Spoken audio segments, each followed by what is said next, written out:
ఉన్న బంగారాన్ని విడిపించి ఆ రోజు ఆన్లైన్ రేటుకే మేము కొంటాం. Sharma gold company. నమస్కారం. సుమన్ టీవీ ప్రేక్షకులకు శ్రీ క్రోధినామ సంవత్సర ఉగాది శుభాకాంక్షలు. ఈ క్రోధినామ సంవత్సరం ద్వాదశ రాశుల వారికి ఏ రకంగా ఉండబోతుంది, ఈ ద్వాదశ రాశుల్లో నవనాయకులు ఎలా ఉన్నారు, ఎటువంటి ఫలితాన్ని ఇస్తున్నారు, వాటి ప్రభావం మనపై ఏ రకంగా ఉండబోతుంది, ఎటువంటి పరిహారాలు పాటించుకోవాలి, ఈ అంశాలను తెలియజేసేందుకు మనతో పాటు ఉన్నారు ప్రముఖ జ్యోతిష్య పండితులు బ్రహ్మశ్రీ నందిపట్ల శ్రీహరి శర్మ గారు. గురుగారు నమస్కారం. వాగర్థ వివ సంపృక్తౌ వాగర్థ ప్రతిపత్తయే జగతః పితరౌ వందే పార్వతీ పరమేశ్వరౌ సదాశివ సమారంభాం శంకరాచార్య మధ్యమాం అస్మదాచార్య పర్యంతం వందే గురు పరంపరాం. ఆదిత్యాయ చ సోమాయ మంగళాయ బుధాయ చ గురు శుక్ర శనిభ్యశ్చ రాహవే కేతవే నమః. గురుగారు, ఈ క్రోధినామ సంవత్సరం మరి మీనరాశి వారికి ఏ రకంగా ఉండబోతున్నాయి, వీరికి గ్రహాలు ఏ రకంగా అనుకూలిస్తున్నాయి? క్రోధినామ సంవత్సరం పేరులోనే ఉంది. క్రోధం అనగా కోపాన్ని ప్రదర్శించుట, కోపాన్ని వెలిబుచ్చుట. గడిచినటువంటి సంవత్సరాలైనటువంటి శ్రీ శుభకృత నామ సంవత్సరాలు ప్రజలకి కొంత ఇబ్బంది నుంచి బయటపడేసే విధంగా ఉన్నప్పటికీ ఈ క్రోధనామ సంవత్సరంలో కొన్ని విపత్కర పరిస్థితులు ప్రజలు పాలకులు ఎదుర్కోవాల్సినటువంటి పరిస్థితి. పాలించే పాలకుడు మంచివాడైతే ప్రజలు సుఖపడతారు, పాలించే పాలకులు చెడ్డవాడైతే ప్రజలు ఇక్కట్లు కష్టాలు పడక తప్పదు. ఈ క్రోధినామ సంవత్సరానికి పాలకుడైనటువంటి రాజుగా కుజుడు, సలహాలు సహాయ సహకారాలు అందించేటువంటి మంత్రిగా శని భగవాన్ ఉండడం, ఈ శని కుజులకు ఇద్దరికి కూడాను పరస్పర వైరుధ్యం ఉండడం, కాబట్టి పాలకులు తీసుకున్నటువంటి నిర్ణయాలు అమలుపరిచేటువంటి విధానంలో న్యాయమూర్తులు, వీటిని ఆధారం చేసుకొని ప్రజలు సమన్వయ లోపం ఉండడం వల్ల కొన్ని ఇబ్బందికర పరిస్థితులు అనేటివి ప్రజలు ఎదుర్కొంటారు. ఖచ్చితంగా న్యాయానికి ప్రతీక కుజ భగవానుడు, అలాగే నిష్పక్షపాతానికి నిజాయితీకి ప్రతీక శని భగవానుడు. కాబట్టి ఈ ఇద్దరు కూడా వెరసి సూచించేది ఒకే వ్యవస్థ, న్యాయ వ్యవస్థ. ఖచ్చితంగా న్యాయ వ్యవస్థలో సమూలమైనటువంటి మార్పులు చేర్పులు చోటు చేసుకోబోతున్నాయి. అలాగే రాజ్యాంగ సవరణలు చేసేటువంటి అవకాశాలు, నూతన చట్టాలు అమలుపరిచే విధంగా కొన్ని పాలకులు నిర్ణయాలు తీసుకుంటారు. దీని ప్రభావం వలన కుజస్తంభనం ఏర్పడినప్పటి సమయం నుంచి, అనగా 21 అక్టోబర్ 2024 నుంచి 21 జనవరి 2025 వరకు, అలాగే శని బలహీనుడైనటువంటి సందర్భం, శని మౌఢ్యమైనటువంటి 23 ఫిబ్రవరి 2025 నుంచి 29 మార్చి 2025 వరకు ఉన్నటువంటి సమయంలో ప్రజలు కొంత ఆందోళన పడేటువంటి అవకాశాలు ఎక్కువగా ఉంటాయి.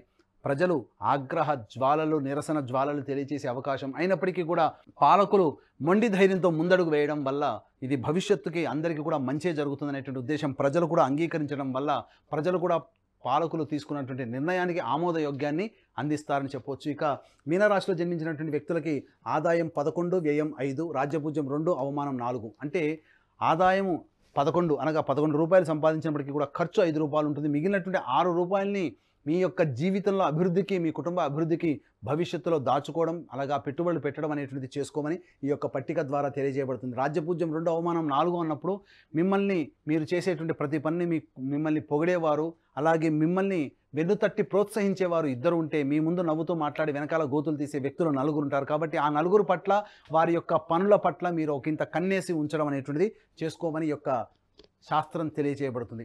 ఇక గమనించుకున్నట్లయితే మీనరాశిలోని రాహు, వ్యయస్థానంలో శని భగవానుడు, అలాగే తృతీయంలో గురువు మరియు సప్తమంలో కేతు. ముఖ్యంగా ఈ యొక్క మీనరాశికి రాహు ప్రభావం అధికంగా ఉంటుంది. రాహు అనేటువంటి వాడు ఏంటంటే మాయాకారకుడు. రాహువు అయినా కేతు అయినా, రాహువు చెప్పి చేస్తాడు, కేతువు చెప్పకుండా చేస్తాడు. కాబట్టి ఇక్కడ గమనించాల్సినటువంటి అంశం ఏంటంటే మాయా ప్రపంచంలో ఎక్కువగా ఉండేటువంటి అవకాశం ఉంటుంది. అంటే తెల్లని వల్లి పాలు, నల్లని వల్లి నీళ్లు అనుకునే మనస్తత్వం మీకు ఏర్పడుతుంది. కాబట్టి కంటికి మీ ముందుగా మంచిగా నవ్వుతూ మాట్లాడేటువంటి వ్యక్తుల్ని మీరు నమ్ముతారు, అలాగే మీ వెనకాల గోతులు తీసే వాళ్ళని నమ్మలేకపోతారు. అంటే ఇక్కడ ఏంటంటే మీ గోతులు తీసే వాళ్ళని నమ్ముతారు మంచిగా మాట్లాడి, కానీ నిజాయితీగా మీ ముందు మీరు ఇలా అలా అని చెప్పి మిమ్మల్ని విమర్శించే వాళ్ళని మీరు దోషులుగా చిత్రీకరించుకుంటారు. కాబట్టి కనిపించేదంతా తెల్లన, కనిపించిందంతా నల్లన అనేటువంటి విధానానికి మీరు పక్కకు పెట్టి ఏది మంచి ఏది చెడు అనేటువంటి విషయం తెలుసుకున్నట్లయితే ఈ మీనరాశి వాళ్ళు రాహు ప్రభావం నుంచి బయటపడతారని చెప్పవచ్చు. ముఖ్యంగా గమనించుకున్నట్లయితే వ్యయ శని ప్రభావము ఈ యొక్క మీనరాశి వారికి అనుకూలించేటువంటి సమయం దసరా తర్వాత మాత్రమే అని చెప్పవచ్చు. వ్యయ శని ప్రభావము, రాశిలో రాహు సంచారము, అలాగే రాశ్యాధిపతి అయినటువంటి గురువు తృతీయ స్థానంలో ఉండడం, ప్రధానంగా రాహు యొక్క ప్రభావం చేత, శని ప్రభావం చేత కొంత సమస్యలు అనేటువంటి అధికంగా ఉంటాయి. సుఖమైనటువంటి నిద్ర పట్టకపోవడం, చికాకులు కొంత ఇబ్బందిగా ఉండడం, అనవసరమైనటువంటి దూర ప్రాంత ప్రయాణాలు చేయాల్సినటువంటి రావడం అనేటువంటిది ఈ యొక్క మీనరాశిలో జన్మించినటువంటి వారికి కలగబోతుంది. అలాగే ఈ యొక్క సంవత్సరం అక్టోబర్ వరకు కూడా రాశినాథుడైనటువంటి గురువు తృతీయ స్థానంలో సంచారం చేస్తున్నటువంటి ఈ కారణం చేత ప్రధానంగా మీకు ఆత్మస్థైర్యం లోపిస్తుంది. అనగా మీరు చేసే పని మేము విజయం పొందుతామా లేదా అనేటువంటి ఆలోచనతోనే మీరు ప్రధానంగా మీ యొక్క పనిని ప్రారంభిస్తారు. కానీ ఆలోచన అనేటువంటిది లేకుండానే దాన్ని మధ్యలో విడిచిపెట్టాల్సినటువంటి పరిస్థితులు ఏర్పడతాయి. కాబట్టి మొక్కవోని ధైర్యంతో ముందడుగు వేసిన భవిష్యత్తు అంతా ఆశాజనకంగా ఉంటుందనేటువంటి భావనతో చేపట్టినటువంటి కార్యక్రమాన్ని మీరు విడనాడకుండా ముందుకు సాగినట్లయితే అక్టోబర్ తర్వాత అద్భుతమైనటువంటి యోగదాయకమైనటువంటి స్థితి కలుగుతుందని చెప్పవచ్చు. ముఖ్యంగా గమనించుకున్నట్లయితే ధనాధిపతి భాగ్యాధిపతి అయినటువంటి కుజుడు పంచమ స్థానంలో కుజస్తంభన ఏర్పడేటువంటి సమయం 21 అక్టోబర్ నుంచి. ముఖ్యంగా మీనరాశిలో జన్మించినటువంటి వారు ఈ సమయం కోసం వేచి చూడండి. ఎందుకంటే 21 అక్టోబర్ నుంచి 21 జనవరి 2025 వరకు ఉన్నటువంటి సమయం కుజస్తంభనం ఏర్పడడం. ఈ కారణం చేత మీనరాశి వారికి మంచి యోగదాయకమైనటువంటి పరిస్థితి ఉంటుంది. సంతానపరమైనటువంటి అభివృద్ధి కలుగుతుంది. సంతానం యొక్క అభివృద్ధిని చూసి ఆనందించబడతారు. అలాగే మీకు ఎన్నాళ్ళ నుంచో ఎదురు చూస్తున్నటువంటి రాని బాకీలు వసూలు అవుతాయి. ధనపరమైనటువంటి సమస్యలు తీరిపోతాయి.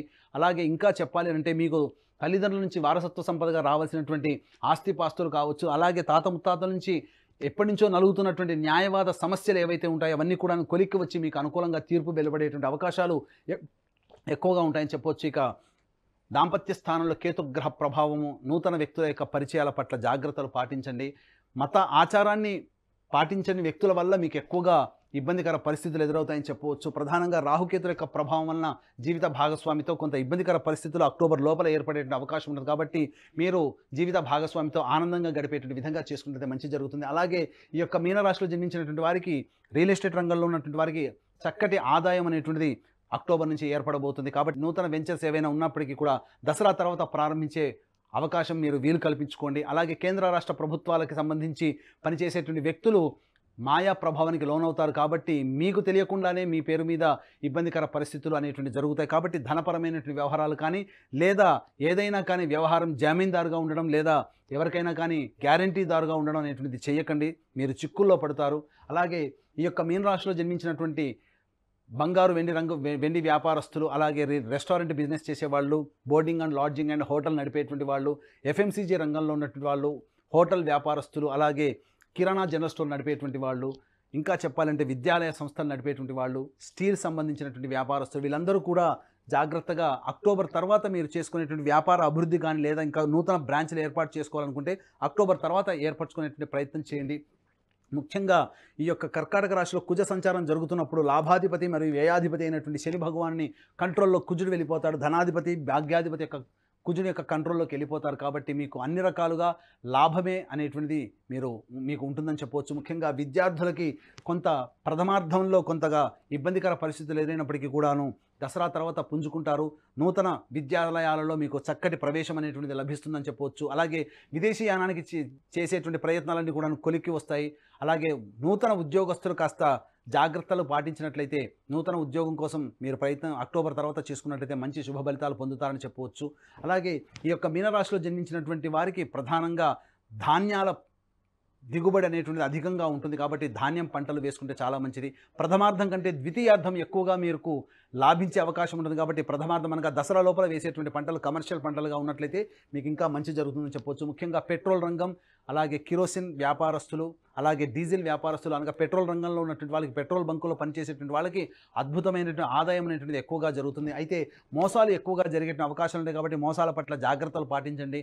మిమ్మల్ని ఈ యొక్క మీనరాశిలో జన్మించినటువంటి వారికి ప్రధానంగా ఈ యొక్క సంబంధించినటువంటి వ్యవహారాల్లో ఆచితూచి స్పందించండి. రాష్ట్రాధిపతి అయినటువంటి గురువు బలహీనంగా ఉన్నటువంటి కారణం చేత పెద్దల యొక్క సహాయ సహకారాలు తీసుకున్నట్లయితే మీకు వచ్చేటువంటి ఇబ్బందులు కానీ లేకపోతే మీకు మంచిగా అనిపించి మిమ్మల్ని ప్రలోభ పెట్టేటువంటి వాటి నుంచి కూడా మీరు దూరంగా ఉండేటువంటి అవకాశం ఉంటుంది. అలాగే నూతన వ్యక్తుల యొక్క పరిచయం పట్ల, దసరా లోపల పరిచయం అయినటువంటి వ్యక్తుల పట్ల మీరు ఒకంత కన్నేసి ఉంచండి. ఎందుకంటే భవిష్యత్తులో అవన్నీ మీకు మంచి చెడు స్నేహాల దారిని తీసేటువంటి అవకాశాలు ఎక్కువగా ఉంటాయి. కాబట్టి జాగ్రత్తలు పాటించండి.